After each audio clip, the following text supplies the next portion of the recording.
மீன் என்னோட சேனலை சப்ஸ்கிரைபர் பண்ணிக்கோங்க.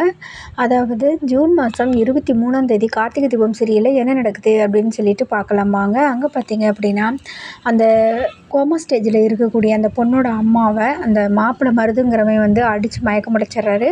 அங்கே இருக்கிற ஒரு அட்டைப்பொட்டியில் வந்து போட்டு மறைச்சிட்டு அப்படியே வெளியில் வந்துடுறாரு.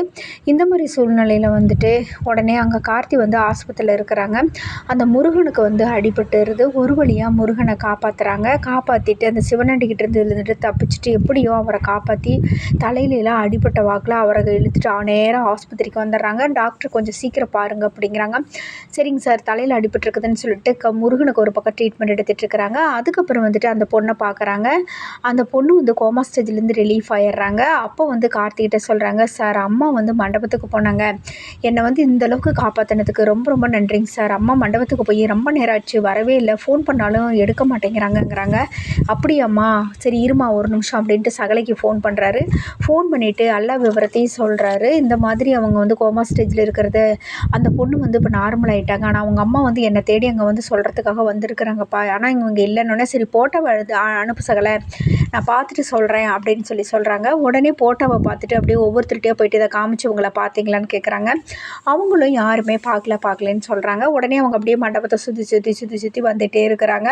ஒவ்வொருத்தரையாக செக் பண்ணிவிட்டு மறுபடியும் கார்த்திக்கு ஃபோன் பண்ணுறாங்க. ஃபோன் பண்ணிவிட்டு, அப்பா நீ சொல்கிற ஆள் வந்து அந்த மாதிரி அம்மா இங்கே யாருமே இல்லை அப்படின்னு சொல்கிறாங்க. ஓ அப்படியா, சரி அப்படின்னு சொல்கிறாங்க.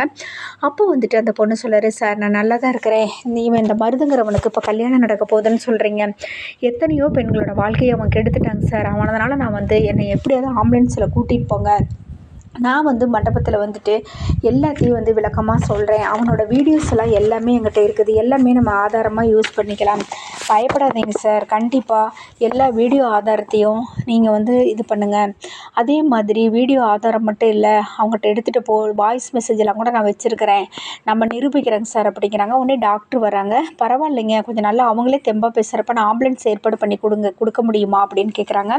சரிங்க, நான் ஆம்புலன்ஸ் ஏற்பாடு இப்படி கொடுக்குறேன், அது இல்லாமல் நர்ஸு வந்து ஒருத்தரை கூட அனுப்பிச்சி விட்றேன், ஏன்னா அவங்க வந்து இவ்வளோ நாளாக அவங்க தான் பார்த்துக்கிட்டாங்க, அவங்க அம்மா ஸ்தானம் மாதிரி இருந்து, நாளைக்கு அங்கே போகிற வழியில் ஏதோ ஒரு பிரச்சனைனா அவங்க வந்து பார்த்துக்குவாங்க அப்படிங்கிறாங்க. சரிங்க நீங்கள் அனுப்பிச்சி விடுங்க அப்படிங்கிறாங்க. உடனே அவங்களையும் கூட்டிக்கிட்டு ஆம்புலன்ஸில் போகிறதுக்காக எல்லாம் ரெடி பண்ணிக்கிட்டு இருக்கிறாங்க. அவங்க பேசுகிறத கேட்டுக்கிட்டு அந்த ஆஸ்பத்திரியில் ஒரு ஆளை வச்சுருக்கிறான் மருது.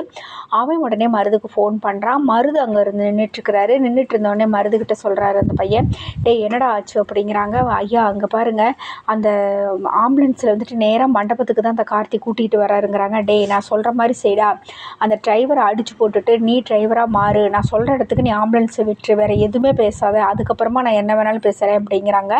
சரிங்க சார் நீங்கள் சொல்கிற மாதிரியே செய்கிறேன் அப்படிங்கிறாங்க. அந்த டிரைவர் ஆம்னி டிரைவர் உள்ள பாத்ரூமில் போயிட்டு வரும்போது ஒரு பெரிய கட்டையாக கையில் வச்சுக்கிட்டு, உன்னை டாக்டர் கூப்பிட்டாரு அப்படிங்கிறாங்க. என்ன எதுக்கு டாக்டர் கூப்பிட்டாரு அப்படிங்கும்போது பின்னாடி மண்டையில் அடிச்சுட்டு அவனோட சட்டையை எடுத்து போட்டுக்கிட்டு வந்துடுறாரு. ஆம்புலன்ஸில் வந்துட்டு பார்த்தீங்கன்னா ஏற்றிக்கிறாங்க. உடனே எல்லாருமே ஆம்புலன்ஸில் கிளம்பி வந்துட்டுருக்குறாங்க. அப்போ வந்து கார்த்தி வந்து பின்னாடியே காரில் போய்கிட்டு இருக்கிறாரு. அவன் மருதுகிட்ட சொல்லிவிட்டு அவர் சொன்ன இடத்துக்கு அந்த ஆம்புலன்ஸை விட்டுக்கிட்டு இருக்கிறாப்புல. அங்கே ஒரு சீன் அப்படி நடந்துகிட்ருக்குது. அடுத்த சீனில் இங்கே என்ன நடக்குது அப்படின்னு சொல்லிட்டு பார்த்தீங்கன்னா, அங்கே வந்துட்டு சுவாதி வந்துட்டு அவங்க அம்மா கிட்ட அவங்க ரொம்ப வருத்தப்படுறாங்க ரோஹிணி கிட்ட.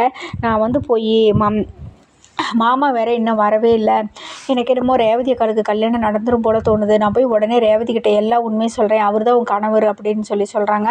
ஏய் வேண்டாண்டி, அவங்க சொன்னால் அதாவது ரேவதி வந்து அதிர்ச்சி அடையக்கூடாதுன்னு சொல்லியிருக்கிறாங்க, அதிர்ச்சி அடைஞ்சு ஏதாச்சும் ஒன்று கூட கொண்டு ஆச்சுன்னா பெரிய பிரச்சனை ஆயிரும், நீ கொஞ்சம் அமைதியாக இரு, அதெல்லாம் நீ சொல்ல வேண்டாங்கிறாங்க. இல்லை நான் சொல்ல தான் போகிறேன் அப்படின்ட்டு வேகமாக போகிறாங்க.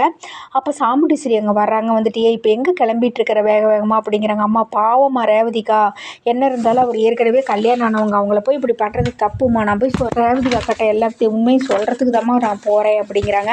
ஏய் நீ அப்படிலாம் ஒன்றும் சொல்ல தேவையில்லை, பேசாமல் அமைதியாக இருடி, நான் சொல்கிறத கேளு, எனக்கு எல்லாமே தெரியும், நீ கொஞ்சம் அமைதியாக இருந்தேன்னா போதும், அதெல்லாம் நீ எதுவுமே நடத்தக்கூடாது, நீ பேசாமல் போ, அவர் பெத்த அம்மாவா, அவளுக்கு என்ன செய்யணும், நல்லது எது கெட்டது எது அப்படிங்கிறது எனக்கு எல்லாமே தெரியும், உங்கள் வேலையை பார்த்துட்டு போடி அப்படின்னு சொல்லிடுறாங்க. உடனே ரோஹிணி இருந்துட்டு, நான் தான் சொன்னல சுவாதி, நீ பேசாமல் வா சுவாதி அப்படின்னு சொல்லிட்டு கூப்பிட்டு போகிறாங்க. அங்கே ஐயர் பார்த்தீங்கன்னா மந்திரமெல்லாம் ஓதிட்டு இருக்கிறாங்க. சொல்லிடுறாங்க, பொண்ணை கூட்டிகிட்டு வாங்கங்கிறாங்க. உடனே சாமுண்டீஸ்வரி போய் ரேவதி கிட்ட வாமா போகலான்ட்டு கழுத்தில் மாலையெல்லாம் எடுத்து கொண்டுட்டு போய் மனையிலேயே உட்கார வச்சிட்றாங்க ரேவதியை. ரேவதி வந்து கார்த்தி மாமா உங்களை நான் நீங்கள் மண்டபத்தில் தானே இருக்க சொன்னேன், நீங்கள் எங்கே போனீங்கன்னே தெரியலையே, இப்போ என்ன பண்ணுறதுன்னு தெரியலையேன்ட்டு அவங்க ஒரு பக்கம் குழப்பத்தில் இருக்கிறாங்க.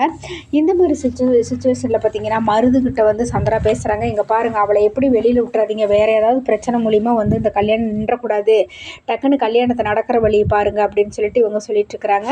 அதுக்கப்புறமா பார்த்தீங்க அப்படின்னா அங்கே என்ன நடக்குது அப்படின்னு சொல்லிட்டு மருது வந்து ரூமுக்கு வந்து சாமுண்டீஸ்வரியுடைய கணவர் போகிறாரு. அங்கே போயிட்டு வாங்க மாமா அப்படிங்கிறாங்க. யாருக்கு யாருடா மாமா, பிள்ளைங்களை வயசு பிள்ளைங்களை வளர்த்தி கஷ்டப்பட்டு ஆளாக்கிற பிள்ளைங்களை வந்து அவங்கள மிரட்டி அவங்கக்கிட்ட பணம் சம்பாரிச்சிட்டு இருக்கிற நாய் நீ வந்து இது பண்ணுறியாடா, ஏற்கனவே என் பொண்ணு கல்யாணம் ஆனவனு தெரிஞ்சு அவளை கல்யாணம் பண்ணணும்னு நினைக்கிறீ, நீலாம் ஒரு மனுஷனை அப்படி இப்படின்னு பிடிச்சி கண்டுபிடித்திட்டுறாங்க.